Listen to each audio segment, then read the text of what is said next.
Tal Kadosh, Boker Or, Business Halacha. We are on now page 8. Everyone has page 8. It is Masechet Sanhedrin Pe Aleph Amud Aleph. We were talking about yesterday the entire concept of being Yored Letoch Umanut Shel Chavero. When is it going to be permitted and when is it going to be prohibited? And now we go with the following halacha. Okay? The following. Right? The following halacha comes and it says as follows. Yeah, he says like this. He says, right? Darash Ravacha Rabbi Chanina. Rabbi Acha Rabbi Chanina comes and he's Doresh. My dichtiv, what does mean in pasuk? Everyone sees it. You have like the on the right side. There's like lines, right? There's lines, and then on the right is going to be on Rashi. I just said I gave the introduction when you were speaking, right? The introduction was that we were talking about Yored Letoch Umanut Shel Chavero, and when a person comes and they're going to do competition in business, when is it going to be permitted and prohibited? So until now, that's what we were learning, and today we're going to learn another Gemara. Listen to this Gemara, something incredible. Listen to this. Darash Ravacha Rabbi Chanina. What is it? Rabbi Chanina comes and he expounds the pasuk. My diti, what does it mean in the pasuk? El heharim lo achal. Okay, which means that he did not come and eat upon the mountains. This is a pasuk in Yecheskel. What does it mean that he didn't eat the mountains? So he says shelo achal bizchut avotav. This means that he did not eat. He did not need to draw upon the merit of his forefathers. Remember, we kept on saying Shila Malot Tesayna El Hearim. Who are the Harim? Or Harim Givaot, right? To Shurenu, right? The Harim, the mountains, are our forefathers. Abraham and Yitzchak and Yaakov, they are compared to mountains because obviously they're high up in the air and they have a lot of zichuyot. So we're being toleh in the mountains. What does it mean that you didn't eat, right, from the mountains? It means that you did not draw upon the fourth. You did not draw forth the zechut avot. Meaning, I didn't need to use the zechut avot. I was able to get whatever I needed, even without using the zechut avot. What does it say now? Right? Ve'enav lo nasal gilulei bet Yisrael. He did not lift up his eyes for the avodah zarah, gilulim, right? Avodah gilulim, right? Bet Yisrael. Shelo alach bekoma zekufa. He wasn't haughty. Haughtiness is a form of avodah zarah. Haughtiness. You know haughtiness? Ga'ava. Person with his nose up there, huh? A person with his nose up in the air, right? You know what happens when he's got his nose up in the air. When he goes through the doorpost, he chokes with his nose. Yeah, yeah. So what happens is, yeah, vet eshet reu lo timeh. He did not come and impurify his friend's wife, meaning he didn't commit adultery, right? What is that? Shelo yara lumanut chavero. Page 8. How many times do I have to tell you? Oh, okay, fine.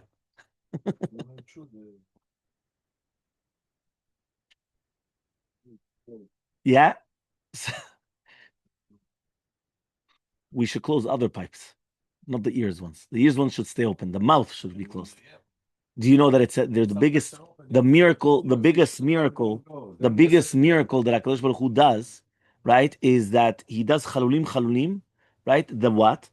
Right? We say it every single time that we go to the washroom. Why? Because HaKadosh Baruch Hu, right, he makes a miracle that the ones which are supposed to be open are open and the ones that close. But if you do the opposite, right, a person would just be leaking, right, or whatever it is the entire time. But so therefore, HaKadosh Baruch Hu made a miracle that exactly when he's supposed to eat, he's supposed to breathe, he's supposed to. Yes, 100%. About closing which pipes, knowing to which pipe to close. Yeah. Yes. So therefore, what does it mean that you didn't commit adultery with your friend's wife? He says, you know what that means? You didn't do competition with him. Shelo yarad leumanut chavero. Right? Ve'el isha nida lo dikrav. And you do not come close to a nida. Shelo ne'ena mikupat shel tzedakah. You do not benefit from a kupat tzedakah. Uchtiv, and it's written about this person that he has all these aspects. Tzadiku, he's a tzadik. Hayo yichyeh. He will surely live. So something incredible, right? Something incredible. I don't know if you guys realize this is mamash. It's a Gemara. Something we took a pasuk in Yecheskel, and all of a sudden we deciphered it in many different ways that it sounds very, very interesting. Now, Mordechai asked, why did I go backwards? So I'm going to explain very, very simple. The reason why we went backwards is because we went to page 11 and 12, not Mesechet Halachot, right? He says like this. He says we learned right? That we learned that, guys, I can't even get 3 words out of my mouth. Yeah. So he says like this. He says, do you realize, right, that we have a pasuk, and on page 11 and 12, where we were learning the Gemara Batra, we were learning what's mutar and what's asur. All of a sudden now, it doesn't sound that it's a mutar or asur. It sounds like something a little bit different, right? It sounds that it's something for you, nothing to do with the sur. So let's see what the Maharsha. Listen to this. Maharsha on the Gemara Masechet on Masechet Sanhedrin. No. The Maharsha is not brought down there. But if you actually pay attention, on the bottom there, it says in English, it's in the gray, or also in Hebrew. Chazal dimu et היורה למנוע חברו שלו כדין לעריות אשת איש. והי מרשה, שכן מצינו בכל מקום, right, דימו חז"ל, בכמה מקומות, דימו חז"ל אומנות של אדם לאישה. So we see that the Maharsha is going to say that many different places, we find that the Chazal are comparing doing competition because you're going into the livelihood of somebody else as if that you're going and sleeping with his wife, meaning marital relations. That's what is brought down. Now the question is why? What's exactly going on exactly? Okay? So he says like this. Look at the Maharsha. Maharsha says like this. Ayem Piresh Rashi. The Rashi comes and he says, right now I'm saying it outside because there's no Maharsha over there. I'm reading outside the Maharsha. So listen carefully. Yeah? Look in the Rashi. Rashi says that the Seifa Dikra. Look at Rashi. The truth, we didn't see Rashi. Look at Rashi. Rashi's on the page over there where there's a big arrow on the right side. Everyone sees it? Yeah. Seifa Dikra. What's the end of the pasuk? Tzadiku hayo yichyeh. Lomar ze tzadik gamur. Says Rashi, there's a tzadik gamur. Ve'al ken, and therefore, right? Mishum delo avadhani. So obviously, if you didn't do this, lav tzadiku, he's not a tzadik, right? Imavar averot acherot. Ela lav kemashmaute midraish. It says we're not doing the mashmaut of the drasha. So let's see the Maharsha. What exactly are we referring to? Rashi comes and he says Sefer Dikras Chayo Yichye Lomar Zet Tzadik Gamur. But if you do other averot, what's going on then? You're still a tzaddik. Imagine right now. So okay, fine. So I'm not going to do competition, but I'm going to do every other avera in the book. It's okay. So he said, what are you talking about? V'yesh ledaktek. So we want to deduce delefi adrash nami gabe shelo achal b'zchut avotav. Right, what do we speak about? That you didn't need to use the zechut of your forefathers. He says, Nicha, it's good. Sharei chasidu, he's a chasid. אבל בעינך שלא הלך בקומת זקופה, ולא שלא יראה למוננו חברו, ושלא נהנה מקומה של צדקה, תיק שלך נמי משום דלא אבידחי, ואפילו באחד מכל אלו. So it's much more even one of them. If even you're going to do other avirot, what's going on? Meaning like this. You didn't use the zechut of your forefathers. Can you compare that and sleeping with a friend's wife? Saying it's like, where are you going? Or you're going to compare that to komaz gufa. We have to understand what's going on. You're going haughtiness. V'yesh lomar. So he comes and he says this. The seifa dekra is chayo yichye milashon kaful. Why does it say chayo yichye? He shall surely live. I remember I had a Rav, right, a Lava Shalom, that he always used to scream at us, or a Rokov. He says, who's surely here? Because whenever you look in the Chumash, whenever it uses a double expression of chayo yichye, whatever it is, you know what? They always say, you shall surely this. He says, who's surely? We're not talking about Shirley. Who's Shirley here? Right? She's not Shirley. What's Shirley? But it means, why does he use a double expression of chayo yichye? So he says, why?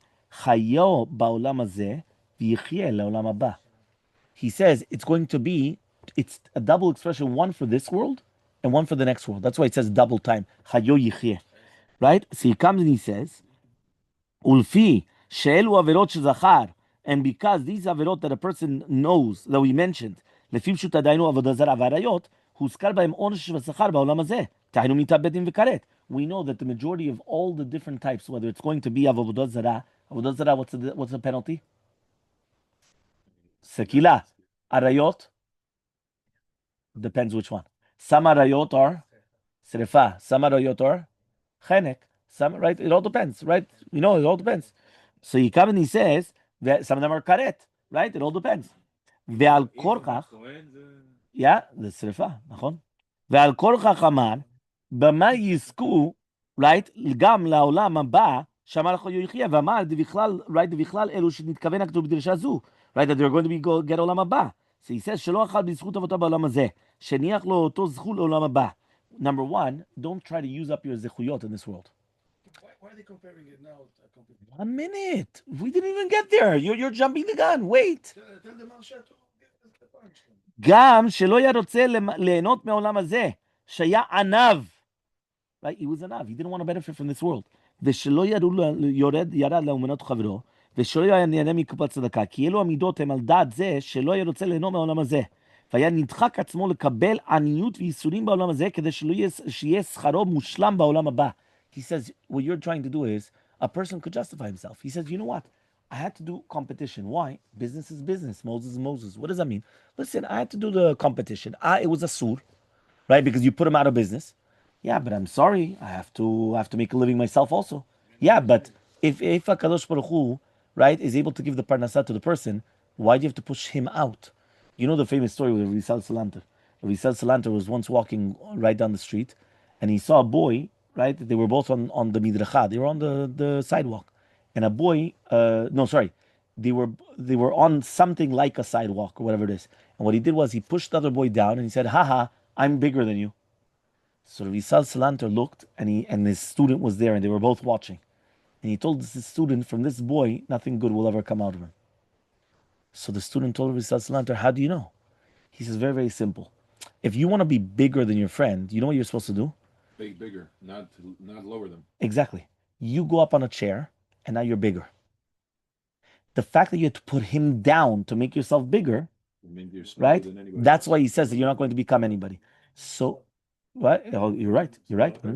So 1 minute. So what happens?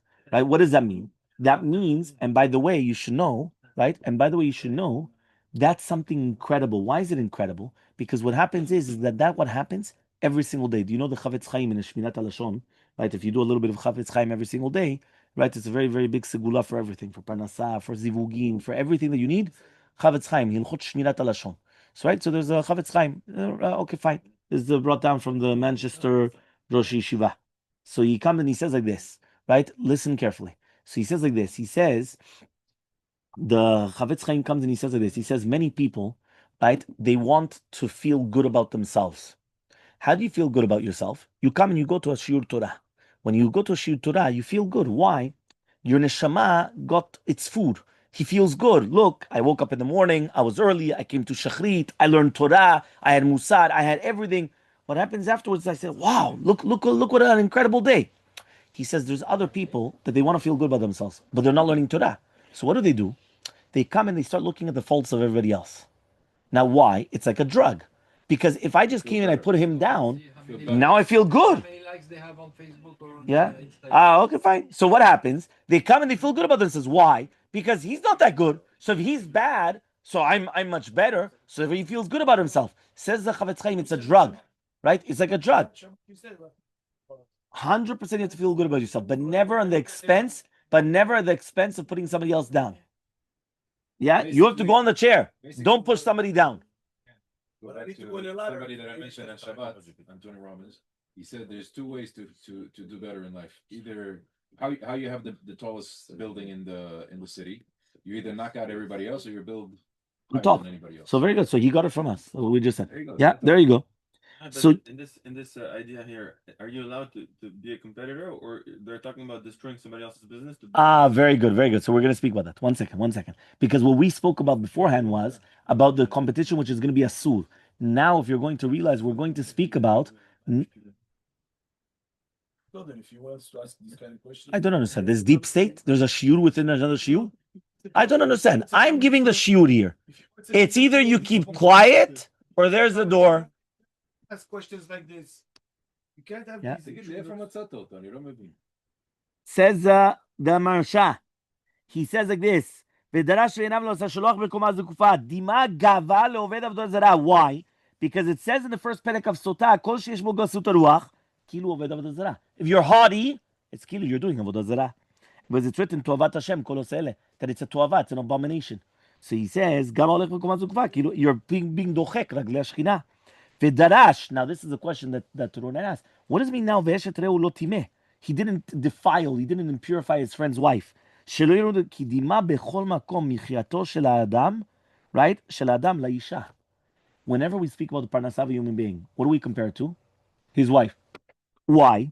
כמו שכתבנו, דע חיים עם אישה, היא באה תלה מחייתו. All his parnasah is dependent upon her. Where do we speak about that? On Shabbat afternoon. On Shabbat afternoon, we went and we said that a person is always obligated. No, sorry, Friday night we spoke about it. Friday night we spoke about it, that we said that a person is always obligated, right, for those that come, right? The person is always obligated to respect his wife. Why? Because the parnasah comes because of her. So the truth is, that's the reason why the Gemara also on Psachim says, and also Berachot, that you always take from the kos of Beracha and you give it to your, send it to your wife. Why? Let's say you're doing Birkat Hamazon with a kos. And if you're doing Birkat Hamazon with a kos, after you finish drinking the cup, you should always send it to your wife. Why do you want to send it to your wife? Because at the end of the day, when you send it to her, the Beracha comes from her. So he comes and he says, so whenever we're speaking about the parnasah of a human being, we're always comparing it to the wife. So when you go down to the umanut shel chavero, you come down to somebody else's parnasah and you take away their parnasah, so it's ki'ilu, what are you doing? You're coming and you're taking away his wife. So therefore, that's why he compared it to the wife. Right? He says, ezer kenegdo. What does it mean, ezer kenegdo? B'mal zrato. How is a person, how does the wife help you? You know how the wife helps you? רק שנייה. רק שנייה. So he says, אדם מביא חטין, חטין כוסס. ודרש ולאישה בנראית אותו ושלא נהנה מקבלה של צדקה. Then he comes and he speaks about the tzedakah. So we're going to explain as follows. Right? We're going to explain as follows. Yeah, listen carefully. Yeah? So he comes. Listen carefully. listen carefully. אתה עושה, רק שנייה. אתה פותח קייטרינג בשביל להצליח. אם אתה הולך כנגד התורה, אתה חושב שאתה תצליח? אמרתי לך נגד התורה. אז אם התורה אומרה לך שאסור לעשות תחרות, כן, אז עכשיו, אני פותח, אני רוצה ברכה. That's like the person המוצא שבת. That's like the person המוצא שבת. רק שנייה. That's exactly like the person המוצא שבת, right? Or the people that בכלל don't even come to mincha, right? Why? They've got an event. So what happens? I'm going to run because I have to get parnasah. Ribono shel olam, the Shabbat is a mekor bracha. If you stay another 5 minutes for the Shabbat, you think that you're not going to get bracha? No, I can't stay anymore. I have to run out of the synagogue, run away from Shabbat in order to open up my restaurant, in order what? To get parnasah. Ribono shel olam, where's your head? But that's the problem. The problem is the Yetzer Hara is so strong that we don't even think. You come and you say, do you believe that Shabbat is mekor bracha? He's going to think, yeah, I believe it. How do you know? You say it every single time. Kish min Shabbat, everything, every beracha. You always say it. Shabbat is the mekor of the beracha. So why is it that you can't come to on a Motzei Shabbat? No, because I've got an event. So since I've got an event, or because I have to open up. Huh? I'm talking about restaurants. Restaurants, or anything else also. Restaurants. Yes. אני מסכים מה שאתה אומר, אבל החפץ חיים היה לו חנות, נכון? Yes. יפה. הוא היה מתפלל ואפילו נותן את הקונקשן שלו למתחרים שלו. נכון. זאת אומרת, זה אמונה ופרנסה שהכל מידי השם, נכון? אבל עוד פעם, כשזה מותר, זה ודאי. אתה אומר לי שאסור לפי התורה תחרות. לא, בגלל תלוי איזה תחרות. עוד פעם, אם אני פותח.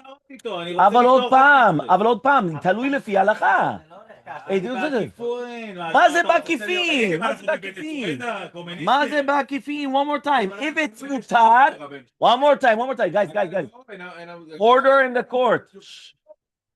Listen carefully. If it's going to be 1 minute. No, but you have to ask this. I have one question. You have a competitor. What exactly was this Gemara now? So this Gemara was not talking about the concept where you're not allowed to do tacharut, because that's an isur. That was the Gemara in Masechet Baba Batra. What we learned for the past 3 or 4 days, which was Masechet Baba Batra, we went through the entire Gemara and the halachot, whether it's the same city, different city, same avui, different avui, do they pay taxes in the city, do they not pay taxes in the city, all those halachot, everything, all those halachot, when we were talking about all those things, that was whether it's mutar or asur. Now all of a sudden this Gemara is talking about what is the best thing to do even when it's mutar. Meaning, I've got, right, let's say for example, I'm allowed to do competition in Harding.